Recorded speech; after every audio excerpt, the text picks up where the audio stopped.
Bueno, ahora sí, esperamos que Francisco esté listo porque tuvimos un pequeño percance. Es que estas herramientas que son tan novedosas y, bueno, no son seguras porque no estamos no está bajo nuestro control, nuestros técnicos no están allí, nuestro estudio de televisión. Es algo muy público, muy abierto, entonces pueden haber interferencias. Y estamos hablando acerca de la elección para esta conversación de temas que esperamos sean convenientemente analizados. Necesariamente lo que digamos no es exactamente lo que ustedes consideran la verdad absoluta. No sé si en estos casos en el mundo habrá una verdad absoluta. Hay tantas posiciones y tantos intereses que condicionan la manera de expresar o de actuar mucho en el campo de las cosas públicas en los países. Así que, bueno, no ha estado Francisco, vamos a conversar. Quisiera referirme a la liberación de un venezolano, un joven venezolano que injustamente, hasta ahora no ha habido ni un solo elemento que demuestre que ese muchacho estaba justificado, que se le privara de su libertad, que es un bien tan preciado, quizás el más importante al ser humano. Quitarle la libertad a alguien es realmente un acto criminal cuando no está justificado. Al señor Juan Requesén, se le acusó de haber participado en un intento de magnicidio. Y no se procesó su pérdida de la investidura, su antejuicio de mérito, nada de eso. Simplemente una comisión de la policía llegó y se lo llevó, lo internó en una cárcel así. De este modo queda revelado una catadura muy poco democrática que violenta tanto los derechos de la ciudadanía. Y esto es un asunto que hay que revisar muy cuidadosamente. Realmente lo que está pasando en Venezuela es un asunto pues, de lo más complicado, porque ¿qué podemos decir? Una dictadura. Bueno, una dictadura, los Castro tienen sometido a Cuba y expoliado ese país, pero los Castro llegan y su pandilla llega al poder con la promesa de liberarlos justamente de una dictadura. Era Fulgencio Batista, supuestamente un cruel dictador, pero Cuba era una de las islas que prometía ser un país de primera línea, tenía un desarrollo importante, tenía exportaciones, estaba en los primeros lugares en el mundo en producción y exportación de azúcar. Era una maravilla como atractivo turístico. Se pueden cuestionar algunas cosas perfectamente, pero al respecto hay muchos intereses a la hora del análisis. Además, por supuesto, la conveniente mojigatería, ¿no? Y así, entonces, Cuba ciertamente es una dictadura, una cruel y dura dictadura que ya lleva 60 años. No se quieren ir del poder, pero ellos llegaron ahí producto de una lucha aupada por la gente de la comunidad, por esa sociedad y por el mundo que apoyó el que unos jóvenes justificaran ese tipo de lucha para liberar al pueblo de las cadenas de la dictadura. Y bueno, le pusieron unas tan gruesas que son irrompibles. Así es que ese es el caso. Y bueno, hemos tenido dictaduras en Latinoamérica, dictaduras militares. La tuvimos también en Venezuela. En Venezuela tuvimos varias dictaduras, pero nunca lo que ha pasado en Venezuela registra, yo creo que la historia universal, porque se trata de un grupo que llegó también muy aplaudido por mucha gente del país. Por supuesto, ganaron unas elecciones como debe ser, con lo que establece las leyes, más del 50% de los votos. Aunque en Venezuela no hay segunda vuelta, o sea, puede haber un porcentaje que no sea sino una mayoría relativa. Alguien puede ganar con mayoría relativa. Pero no fue el caso. Chávez ganó muy bien las elecciones.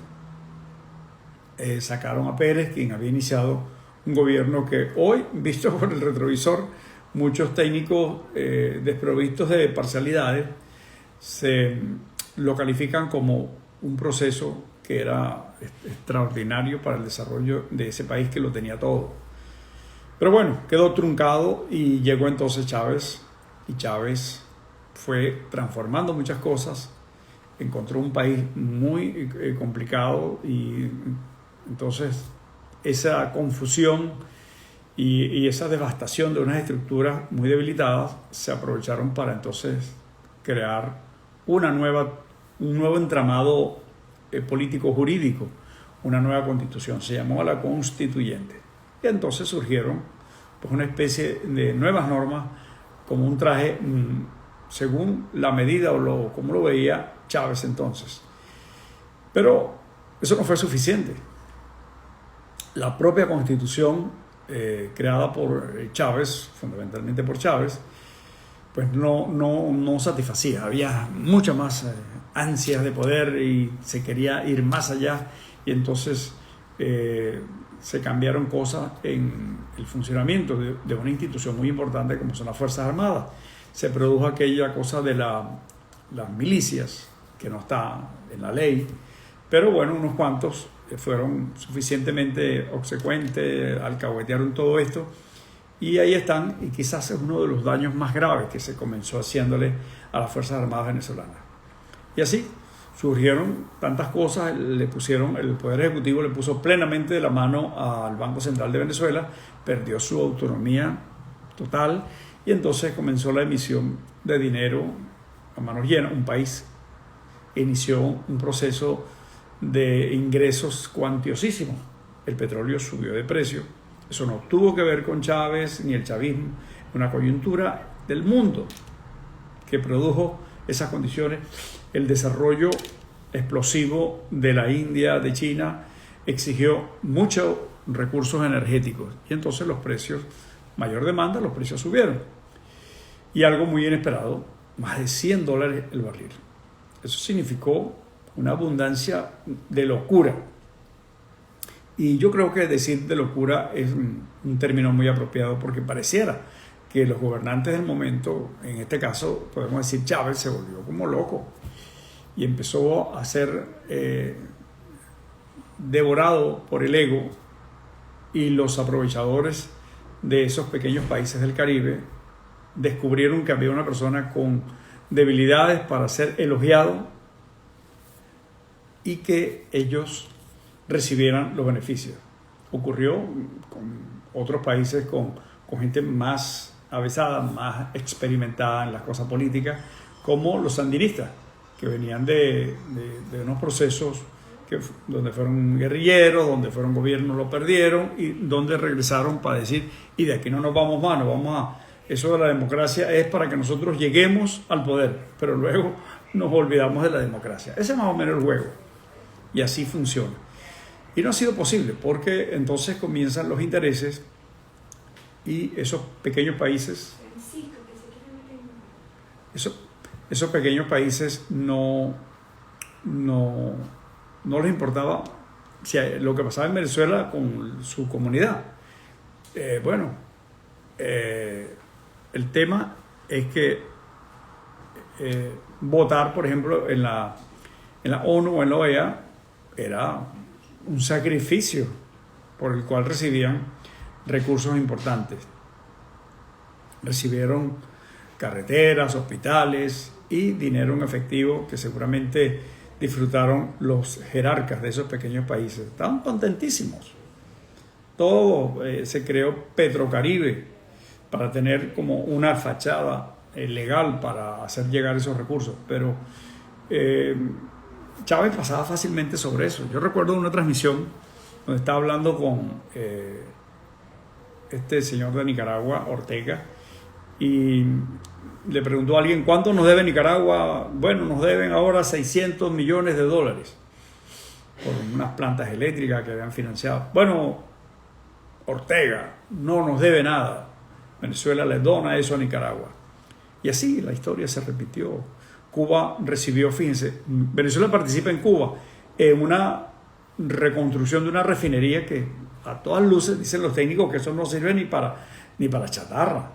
Allá en Cienfuegos, una refinería del año de la pera, siendo Venezuela un país de vanguardia en el desarrollo de tecnologías de refinación, etcétera. Bueno, pero fue una manera de drenar recursos hacia Cuba y entonces se convirtió en socio de Cuba en una refinería, algo tan absurdo.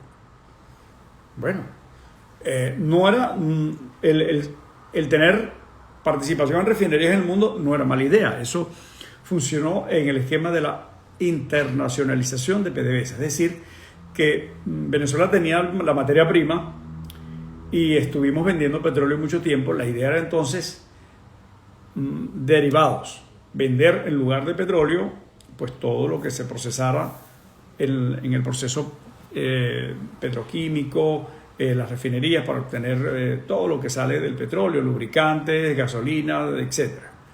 Entonces, eso ocurrió con la Feba Oil de Alemania. Se hizo la Citgo en los Estados Unidos, que representa una de las más importantes, si no la más importante refinería y sistema de distribución de gasolina de Estados Unidos. Citgo de Venezuela, imagínense ustedes. Entonces ya dejó de ser Venezuela o PDVSA una empresa exportadora de materia prima para ser un exportador de materia prima para sí mismo, para procesarla, y entonces en lugar de vender a $30 un barril se convertía en derivados y los ingresos eran superiores. Era una tremenda idea. Bueno, Chávez la aplicó para Cuba, pero con otro propósito, era regalarle dinero. Entonces en estos días Cuba le dijo a Venezuela, por supuesto, seguramente con la aquiescencia de la gente que tiene que decidir eso, el señor Maduro, que Venezuela tenía una deuda y entonces, como no le pagaba, no sé qué tiene que pagarle Venezuela, imagínense ustedes, Cuba, aquella desastrosa economía asistida mucho tiempo por la Unión Soviética y después por Venezuela, entregándole todos los recursos, diciéndole a Venezuela, utilizando como argumento, ustedes nos deben, ahora la refinería, lo que tienen ustedes, dejó de ser de ustedes, totalmente cubana, para seguramente negociarla con otros, ¿no? Entonces se robaron ese dinero, así con un descaro extraordinario. Entonces, es el asunto, es el cuadro, es muy patético, y donde quiera que nosotros pongamos la lupa vamos a encontrar situaciones sumamente graves para los intereses de los venezolanos. El daño hecho al país es realmente estructural, está complicadísima la cosa. Rehacer el país requiere que sea rápido y que sea con participación de todo el que pueda hacer algo. Y ahí de verdad que no puede haber discriminación. No, es que este era chavista y este... No, al principio tiene que, y sobre todo para salir de esto, y eso tiene que ponérselo en la cabeza algunos que tienen un discurso, y muchas veces un discurso hipócrita, porque ellos saben que así no va a pasar el cambio. O sea, pero quizás le interese que nada cambie, o aquellos gatopardianos, que medio cambie para que nada cambie.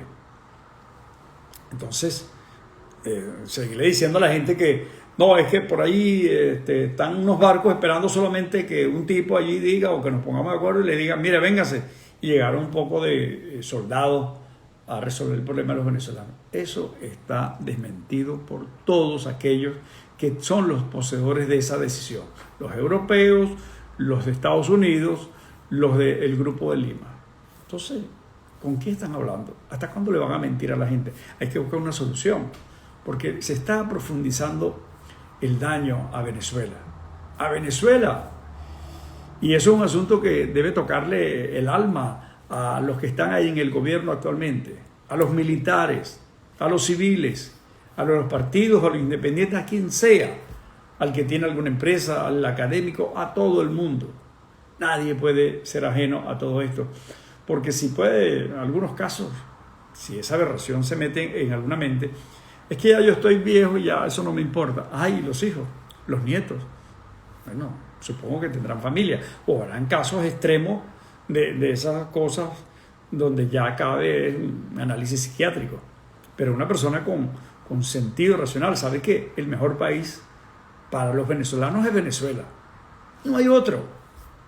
No hay otro. Mire, yo he conversado con muchísima gente, lo hago con frecuencia, y no hay manera, salvo casos extremos, porque incluso aquellos que tienen recursos que pudiéramos decir suficientes o hasta que se desparramen en lujos, yates, aviones, etcétera, muchos de ellos con dudosa procedencia, bueno, prefieren estar en Venezuela, prefieren tener ese país en el que se pueda vivir Pues Venezuela es sin igual, y eso no es chauvinismo, eso es un tema de nacionalismo. Es que cada quien está en ese molde, está hecho según nosotros, nuestra cultura, etc. Y esto que hemos vivido seguramente se va a convertir en una forma de transformación tal que haga que el venezolano tenga una disposición hacia el respeto por los valores, por la democracia, por la honestidad, por el trabajo, por el estudio.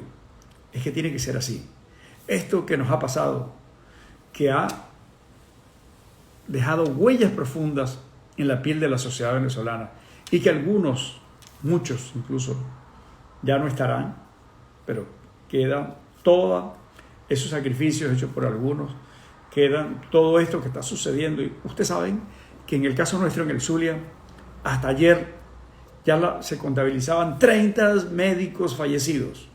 Imagínense ustedes todo lo que hay de aguas abajo, enfermeras, obreros. Imagínense ustedes la gente que está en la comunidad. Hay mucha gente con la que hemos hablado y me dice, yo no quiero, me decía ayer alguien, mi mamá está muy enferma, tiene COVID, parece que yo también, pero yo no quiero ir a un hospital. Entonces se compran que si la citromicina, que si el no sé qué cosa, para automedicarse. Pues no hay, los hospitales no tienen capacidad. Entonces piensa en eso. Los militares piensan en eso. ¿Cuántos generales se han muerto? Usted puede tener 100 estrellas y puede tener las cuentas desbordadas en cualquier banco del mundo. ¿Y para qué le vale eso? Si usted puede morir por algo que no puede atender, que no puede contener, que no puede asustar, que no le puede decir te voy a allanar, te voy a torturar. Se llama COVID-19. Es para todos. Es hora de una profunda reflexión a propósito de este asunto de la liberación de Juan Requesens. Se dice que van a liberar otros cuantos. Algunos dicen no es suficiente. Claro que no es suficiente. Muchas cosas no son suficientes. Pero hay que reunir esas piezas sueltas de este enorme rompecabezas en que se ha convertido Venezuela y hacerlo con sinceridad, sin cálculo, sin pensar, bueno, es que el que viene soy yo. No viene nada, no hay nada, no se peleen por una botella vacía. El país está en esta situación y si no cambia, no habrá país para nadie, sino eso que va siendo desgarrado poco a poco por una serie de arpías de la política y esos vampiros que le chupan la sangre a un país que no merece este trato, no lo merece. Nosotros nos vemos mañana. Francisco lastimosamente hoy no pudo conectarse y nos hubiera gustado ese renacer de Francisco por esos viajes que ha hecho paseándose estos días, muy merecido descanso. Mañana nos vemos. Chao.